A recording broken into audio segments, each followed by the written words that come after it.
அந்த சமாச்சாரமாகவே கோசல ராஜகுமாரன் சுகேசரிடம் கேட்டான். அப்போது அது அவருக்கு தெரியாததால்தான் பிற்பாடு பிப்பலாதரிடம் கேள்வி கேட்க வந்தார். ஏதாவது 16 கல்பித்துச் சொல்லி தத்வார்த்தம் என்று பொய்ப்பந்தல் போட்டு அந்த ராஜகுமாரனை அவர் அனுப்பியிருக்கலாம். ஒரு ராஜகுமாரனே வந்து கேட்கிறான் என்றால் அது ஒரு பெருமை. அதோடு அவன் நிறைய சம்பாவனை சௌகரியங்களும் பண்ணித்தரக்கூடியவன். ஆனால் நம் பூர்வகால குருமார் ரொம்பவும் நேர்மை உள்ளவர்களாகபடியால் இவர் அவனிடம் தமக்கு தெரியாது என்று உள்ளதை உள்ளபடி சொன்னார். அவனுக்கு நம்பிக்கைப்படவில்லை. உபனிஷத்தில் நேராக அப்படி சொல்லியிருக்கவில்லை. ஆனால் ஆச்சாரியால் பாஷ்யத்தில் சேர்த்திருக்கிறார். அப்படி சேர்த்தால்தான் அப்புறம் வரும் உபனிஷத் வாக்கியத்துக்கு பொருத்தமாக லிங்க் உண்டாகிறது. இவர் எங்கேயாவது அறியாதவராக இருப்பாரா என்று ராஜபுத்திரன் சந்தேகப்பட்டான். எனக்குத்தான் யோக்கியதை போதாதோ என்னவோ, அப்படி குற்றம் காட்டாமல் தம்மையே குறைத்து சொல்லிக் கொண்டிருக்கிறாரோ என்று நினைத்தான். அவரிடமே சொல்லவும் சொன்னான். அதற்கு மேல் அவர் அவனிடம், எனக்கு மட்டும் விஷயம் தெரிஞ்சிருந்தா உன்னிடம் ஏன் சொல்லாமல் இருக்கப் போகிறேன் என்று கேட்கிறார். முன்னே சிஷ்யன் ஸ்வேதகேது வாயால் நாம் அவனுடைய குருமார்கள் பற்றி கேட்ட வாசகமே இங்கே நேராக ஒரு குருவாயால் வருகிறது. இப்படி சொன்னவிட்டு அவர் தனக்கு தெரியாததை தெரிந்ததாக காட்டி போதனை என்று பண்ணுவது எப்பேற்பட்ட பாபம் என்று அவனுக்கு சொல்கிறார். பொய் சொன்ன வாய்க்கு போஜனம் கிடைக்காது என்பதோடு நாம் நிறுத்திக் கொள்கிறோம். உபனிஷத்தோ இங்கே அந்த ரிஷிவாயால் அதைவிட ரொம்ப பயங்கரமாக சொல்லியிருக்கிறது. பொய்யாக உபதேசம் என்று ஒன்று செய்கிறவன் ஒரு மரம் வேரோடு காய்ந்து போய் நசித்து விடுகிற மாதிரி நசித்தே போய்விடுவான் என்று ரிஷி சொல்கிறார். அவன் இகம் பரம் இரண்டையும் இழந்து நாசமடைவான் என்று இதற்கு அர்த்தம் என்று ஆச்சாரியால் பாஷ்யம். இந்த உபாக்கியானத்தில் இருந்து 2 முடிவுகள் கூறப்படுகின்றன என்று ஆச்சாரியால் காட்டுகிறார். ஒன்று, யோக்கியதை உள்ளவன் மரியாதை முறைப்படி வந்து கேட்டால் தெரிந்தவன் சொல்லிக் கொடுத்தே ஆகணும் என்பது. இன்னொன்று, தெரியாதவன் ஒரு காலும் தெரிந்ததாக பொய் பண்ணிவிடக்கூடாது என்பது. ஒரு காலும் ஒரு நிலையிலும் சர்வாஸ்யபி அவஸ்தேஷு என்று ஆச்சாரியால் சொல்லியிருக்கிறார். அப்படி குரு லட்சணம் தெரிந்த சர்வத்தையும் கற்றுக் கொடுக்கணும்.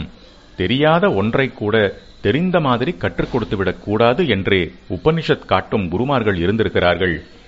குருஸ்தானத்தில் இருந்து அந்த பெரியவர் சுகேசர் அவருடைய விஷய ஞானம் போதாமையை நிச்சயப்படுத்தினவுடன் அந்த கோசல ராஜபுத்திரன் வாயை மூடிக்கொண்டு ரதத்தில் ஏறிக்கொண்டு போய்விட்டான். வாயை மூடிக்கொண்டு என்பதற்கு ஆச்சாரியால் விருட்டீதகா என்று காரணம் காட்டியிருக்கிறார். அப்படியென்றால் வெட்கமுற்றவனாக, அந்த வெட்கத்தினால் வாய் பேசாதவனாகி போய்விட்டான் என்று அர்த்தம். இவருக்கு தெரியவில்லை என்றால் அவன் வெட்கப்படுவானேன்?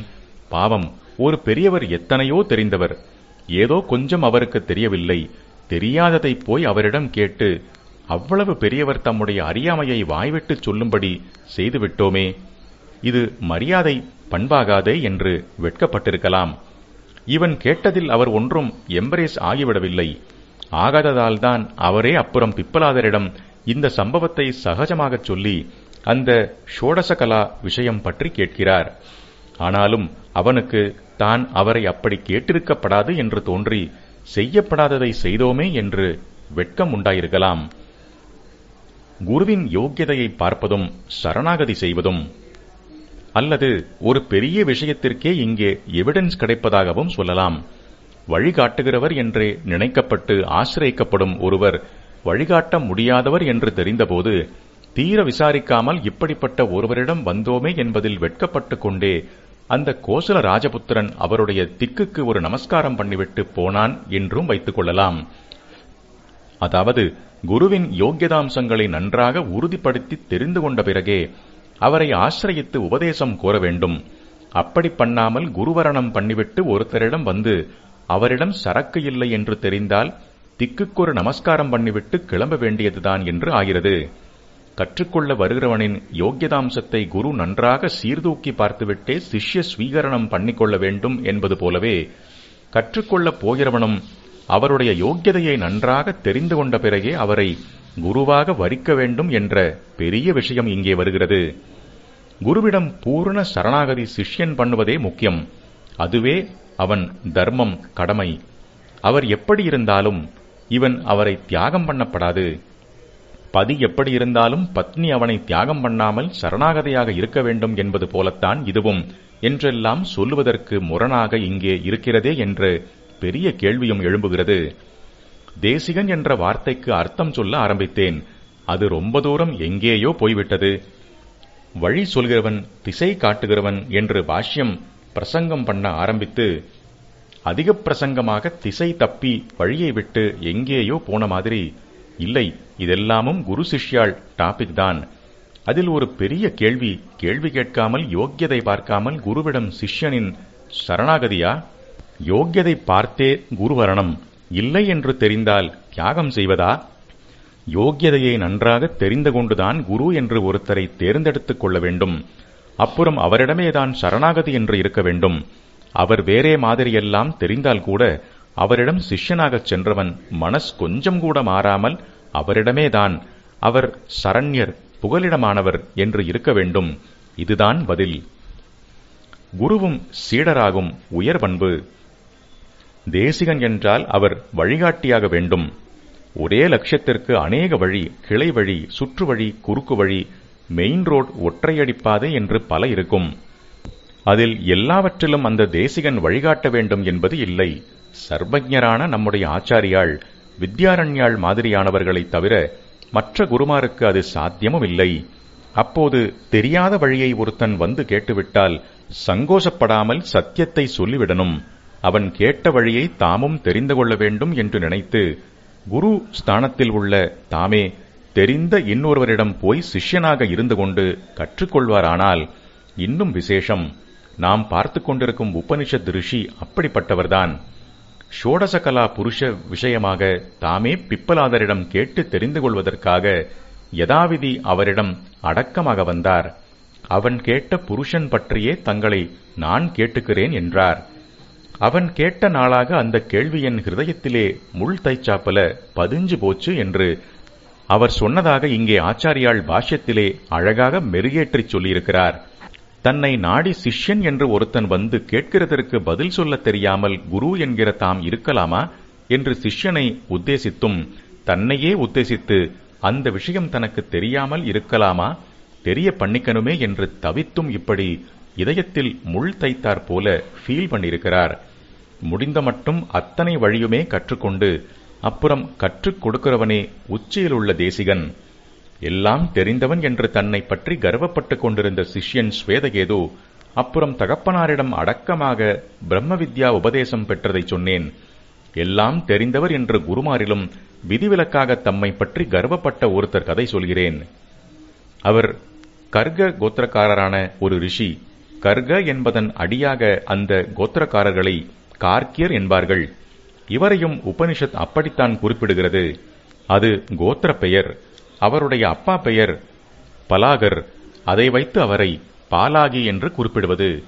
அவருக்கு திருப்த பாலாகி என்று உபனிஷத்தில் அடைமொழி போட்டு பேர் சொல்லியிருக்கிறது. திருப்த என்றால் கர்வம் கொண்ட, தர்பம் என்றால் கர்வம், திருப்தர் கர்வி. அப்படிப்பட்டவரான அந்த ரிஷி காசிராஜனான அஜாத சத்ருவிடம் உபதேசம் பண்ணி வைக்கிறேண்டா என்று சொல்லிக் கொண்டு போனார். அப்படி சொல்லிவிட்டு சூரியன், சந்திரன், பஞ்சபூதங்கள், திக்குகள், பிரதிபிம்பம், நிழல் என்று இப்படி 10-12 சொல்லி அவற்றை பிரம்மஸ்வரூபமாகச் சொல்கிறார். அவர் சொன்னது உபாதி சகிதம் எனப்படுபவைதான். அதாவது மாயா சம்பந்தத்தினால் கட்டுப்பட்டதாக தோன்றும் பிரம்மத்தை பற்றியதுதானே ஒழிய எந்த கட்டுப்பாடும் இல்லாமல் மாயைக்கு அப்பாற்பட்டு கட்டுப்பாடு அற்று உள்ள உபாதி ரகிதமான பிரம்மம் அல்ல. அந்த நிர்குண பிரம்மத்தின் வேஷமாகவே சகலத்தையும் தெரிந்து கொள்வதுதான் நிஜமான ஞானம். அதை சொல்லிக் கொடுப்பதுதான் நிஜமான பிரம்ம வித்யை. இவர் சொன்ன உபாதி சகித பிரம்ம சமாச்சாரங்கள் அஜாத சத்ருவுக்கு ஏற்கனவே தெரிந்ததுதான். அதற்கு மேலே உபாதி ரகித பிரம்ம வித்யையும் அவருக்கு தெரியும். அதனால் இவர் ஒவ்வொன்றாக சொல்ல ஆரம்பித்தபோது அவர் அஜாத சத்ரு இடைமறித்து நிறுத்தும் என்று சொல்லி தான் எப்படி அந்த வஸ்துக்களை பற்றி தத்வார்த்தம் தெரிந்து கொண்டிருந்தாரோ அதை சுருக்கமாக தெரிவித்தார். இப்படி திருப்த பாலாகி அநேகம் சொல்லி ஒரு ஜீவனின் ஆத்மாவையும் உபாதி ரகித பிரம்மமாகவே சொல்ல, அதையும் ராஜா உபாதி ரகிதமாகச் சொன்னபோது இதொன்றை தெரிந்து கொள்ளத்தான் பிரம்ம வித்யை என்று ஒன்று அதை கற்பிக்கிற குரு, கற்றுக்கொள்கிற சிஷ்யன் என்று எல்லாமே பெரிய சம்பிரதாயம் ஏற்பட்டது. அப்படிப்பட்ட விஷயத்தை அவர் சுருக்கமாக சொன்னவுடன் அந்த திருப்தர் மேலே ஒன்றும் சொல்வதற்கு இல்லாமல் வாயை மூடிக்கொண்டு விட்டார். நீர் சொல்ல வந்தது எல்லாம் சொல்லியாகிவிட்டதா என்று அஜாத சத்ரு கேட்டார். ஆச்சு என்றார். இதைக் கொண்டு ஒருத்தன் பிரம்மஞானம் பெற முடியாது என்று அவர் சொன்னார். அவ்வளவுதான். கர்வி என்றே நிக்நேம் வாங்கியிருந்தவர் ரூபமே மாறி பரம வினய சம்பன்னராக ஆனார். அப்படியானா நான் உன்கிட்டே சிஷ்யனாகி கேட்டுக்கிறேன் என்கிறார். உபதேசம் கொடுக்கப் போனவர் வாங்கிக் கொள்கிறேன் என்கிறார். ரிஷி பிராமணர் ஒரு ராஜாவிடம் சத்திரனிடம் குருவாகப் போய் சிஷ்யனாக மாறுகிறார். ஸ்வேதகேது, பாலாகி 2 பேரும் கர்விகளாக இருந்த போதிலும் சத்வித்யில் நிஜமான ஆர்வம் கொண்டவர்களாக இருந்ததால் தங்களுக்கு தெரியாத உசந்த வித்யை ஒன்று இருக்கிறது, அதை எடுத்துச் சொல்லக்கூடிய ஒருத்தர் இருக்கிறார் என்று தெரிந்தபோது கர்வத்தை அப்படியே விட்டு பணிவோடு உபதேசம் கேட்டுக்கொண்டிருக்கிறார்கள். இந்த வினயம் அதுவரை சம்பிரதாய வழியில் அவர்கள் வேறே வித்யைகள் கற்றுக்கொண்டதாலேயே அந்த மரபு சக்தி அவர்களுடைய கர்வத்துக்கு உள்ளே போய் போட்டிருந்த வித்து விளைந்து ஏற்பட்டதுதான். அவர்களுக்கு உபதேசித்த குருமார்களின் சொந்த வினயமும் அதோடு அனுகிரகமும் சிஷ்யர்களுடைய உள்ளுக்குள்ளே இந்த ஆர்வம் வினயம் இரண்டையும் உண்டாக்கி உரிய சமயத்திலே அது வெடித்து முளைவிட பண்ணியிருக்கும். அரைகுறை கர்வம், முழுமை வினயம். அரைகுறை படிப்பாளிகள்தான் வித்யாகர்வம் கொண்டாடிக் கொள்வது. பூரணமாக கற்று அறிந்தவர்கள் கர்வம் என்னவென்றே தெரியாமல் எளிமையாகவும் பணிவாகவும் தான் இருப்பார்கள். நிறைகுடம் தழும்பாது. பர்த்ருஹரி ஸ்லோகம் ஒன்று இருக்கிறது. யதா கிஞ்சித் ஞோ அகம் விப இவ மதாந்த சமபவம் ததா சர்வஜ்ஞோ அஸ்மீத்யபவத் அவலிப்தம் மம மனஹா யதா கிஞ்சித் கிஞ்சித் புதஜன சகாசாதவதகம் ததா மூர்கோ அஸ்மீதி ஜ்வர இவ மதோ மே வியபதகா. தம்மையே வைத்துச் சொல்லிக் கொள்கிறார். ஏதோ கொஞ்சம் தெரிந்து கொண்டிருந்த காலத்தில் கிஞ்சித் ஞனான, அதாவது சிற்றறிவினனாக இருந்த நான் மதம் பிடித்த யானை மாதிரி நானே சர்வஜன், அனைத்தும் அறிந்தவன் என்று கர்வப்பட்டுக் கொண்டிருந்தேன். அப்புறம் நல்ல அறிவாளிகளுடைய சத்சங்கம் கிடைத்து கொஞ்சம் கொஞ்சமாக மேலும் மேலும் தெரிந்து கொண்ட பிறகுதான் நான் ஒன்றும் தெரியாத மூர்கன் என்ற நல்லறிவு உண்டாச்சு. ஜ்வரமாக என்னை பிடித்திருந்த மதமும் கர்வமும் போச்சு என்று சொல்கிறார். ஆச்சாரியால் பிரயோகிக்கும் அதே மூர்க்க சப்தம் என்பதை கவனிக்கணும். அந்த ரிஷி திருப்தராக இருந்த ஜ்வரம் போய் வித்யாகர்வம் போனதோடு குலகர்வமும் போய் தாம் பிராமணன், ராஜா சத்திரியன் என்பதையும் பொருட்படுத்தாமல் அஜாத சத்ருவிடம் உபதேசிக்கும்படி கேட்டுக்கொண்டார். இப்படி வழக்கமே இல்லையே என்று முதலில் சம்பிரதாயத்தை மதித்துச் சொன்ன அஜாத சத்ரு அப்புறம் அவருக்கு இருந்த ஆர்வத்தை பார்த்து உபதேசம் கொடுக்கிறார். வாய் வார்த்தையாய் மட்டுமில்லாமல் ஒரு நாடகம் மாதிரியே பண்ணிக்காட்டி. இந்த ரீதியிலே இன்னொரு கதை கூட இருக்கிறது. பிரவாகணர் என்று ராஜரிஷி, அவர்கிட்டே போய் கர்வபங்கப்பட்டு கொண்டு ஸ்வேதகேது அப்பா கிட்டே திரும்பி வந்து குமுறினான் என்று சொன்னேனோ இல்லையோ. அதைத் தொடர்ந்து அப்பாக்காரர் பிள்ளையாட்டம் கோபப்படாமல், ராஜாவுக்கு தெரிந்தது தனக்கு தெரியவில்லை என்றால் உடனே அவன்கிட்டே ஓடிப்போய் அதை தானும் கற்றுக்கொள்வதுதானே செய்ய வேண்டியது என்று நினைக்கிறார். குருவாக இருந்தவர் பிராமண ரிஷி க்ஷத்ரியனிடம் சிஷ்யனாவதற்கு ரெடியாக இருக்கிறார். பிள்ளையிடம், சரி நாம அங்கே போய் சிஷ்யாளா இருந்து கத்துப்போம் வா என்கிறார். பிள்ளை சத்வித்யில் இருந்த ஆர்வத்தினால் தனக்கு தெரியாத வித்யை தெரிந்தவரிடம் போய் கற்றுக்கொள்கிறவன்தான். இருந்தாலும் இளரத்தமா, அதனால் இங்கே தான் யாரிடம் மானபங்கப்பட்டோமோ அவரிடமே போய் கற்றுக்கொள்வதாவது என்கிற ரோஷம் அவனுக்கு வந்துவிட்டது. அப்பாவிடம் நீயே போய்க்கோ என்று சொல்லி தான் போகாமல் நின்று விடுகிறான். அப்பாக்காரர் மானாபிமானம் பார்க்காமல் தான் மட்டும் போகிறார். பொதுவாக சொல்வது என்னவென்றால், வித்யார்த்தி என்று மாணவனுக்கு பேர் சொல்வதற்கு காரணம் வித்யையே அர்த்தமாக, அதாவது கல்வியையே செல்வமாக நினைத்து அவன் மேலும் மேலும் பல விஷயங்களை கற்றுக்கொண்டு அந்த சொத்தை சேர்த்துக் கொள்ள வேண்டியவன் என்பதுதான். அதே மாதிரி அவன்தான் தர்ப்பம் என்கிற கர்வகுணம் இல்லாத வினயத்துடன் இருக்க வேண்டும் என்றும் வலியுறுத்தி சொல்வது. இதனால் வினீதன் என்றே அவனுக்கு ஒரு பெயர் சொல்வது. ஆனால் இங்கேயோ சிஷ்ய பிராயத்தில் உள்ள ஸ்வேதகேது ஒரே முறைப்பாகவும் அந்த முறைப்பில் வித்யார்ஹணத்தில் கூட அலட்சியமாகவும் இருக்க குருஸ்தானம் வகிக்கும் அவனுடைய அப்பாதான் வினீதராகவும் வித்யார்த்தியாகவும் இருக்கிறார்.